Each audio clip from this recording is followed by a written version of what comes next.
Good morning students. आज हम लोग नागरिक शास्त्र के अंतर्गत सरकार के बारे में जानने का प्रयास करेंगे या सरकार के बारे में अध्ययन करेंगे। सरकार किसे कहते हैं, सरकार किन लोगों से मिलकर बनती है। तो सबसे पहले सरकार की परिभाषा के माध्यम से सरकार के बारे में जानने का प्रयास करते हैं। कुछ निश्चित व्यक्तियों का समूह एक निश्चित समय के लिए एक निश्चित पद्धति के अनुसार जब देश की शासन व्यवस्था उस देश के संविधान के अनुसार चलाते हैं तो उसे हम सरकार कहते हैं। सरकार 3 अंगों से मिलकर बनती है। पहला विधायिका, जिसे हम व्यवस्थापिका भी कहते हैं, दूसरा कार्यपालिका और तीसरा न्यायपालिका। अर्थात विधायिका, कार्यपालिका और न्यायपालिका से मिलकर के सरकार बनती है।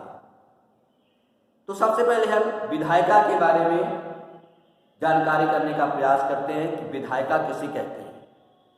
विधायिका अर्थात व्यवस्थापिका जहां पर देश के लिए, संपूर्ण देश के लिए विधि पूर्वक कानूनों का निर्माण किया जाता है, नए कानून बनाए जाते हैं देश की शासन व्यवस्था को चलाने के लिए, तो उसे हम विधायिका कहते हैं।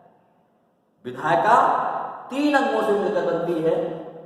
प्रथम लोकसभा, द्वितीय राज्यसभा और तीसरा राष्ट्रपति। अर्थात लोकसभा, राज्यसभा और राष्ट्रपति से मिलकर के विधायिका का निर्माण होता है।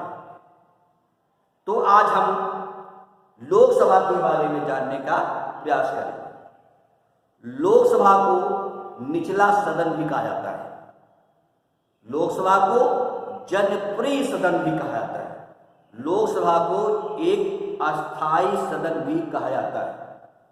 लोकसभा में सदस्यों की अधिकतम संख्या 552 हो सकती है। वर्तमान समय में लोकसभा में निर्वाचित सदस्यों की संख्या 543 है।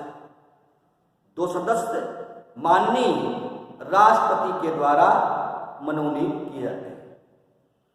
लोकसभा एक अस्थायी सदन है। लोकसभा का कार्यकाल 5 वर्ष निर्धारित है।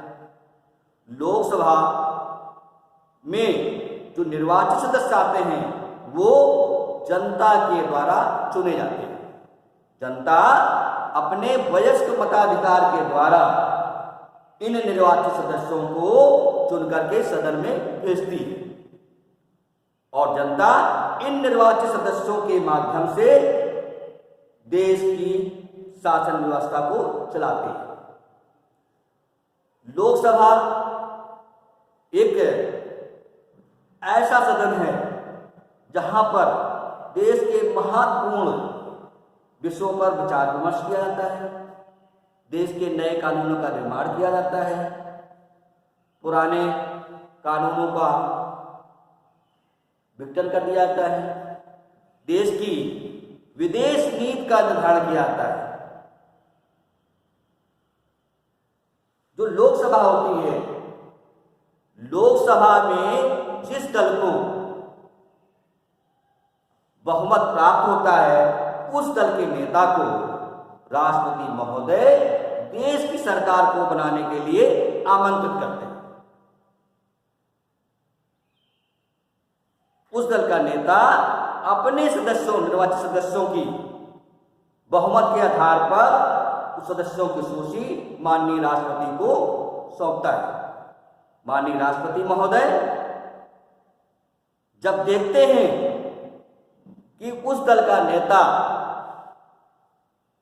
को या उस दल को लोकसभा में बहुमत प्राप्त है तो उसे सरकार बनाने के लिए आमंत्रित कर देता है और उस दल के नेता को प्रधानमंत्री के रूप में मनोनीत करता है। प्रधानमंत्री की सलाह पर अन्य मंत्रियों की नियुक्ति राष्ट्रपति महोदय करते हैं। धन्यवाद।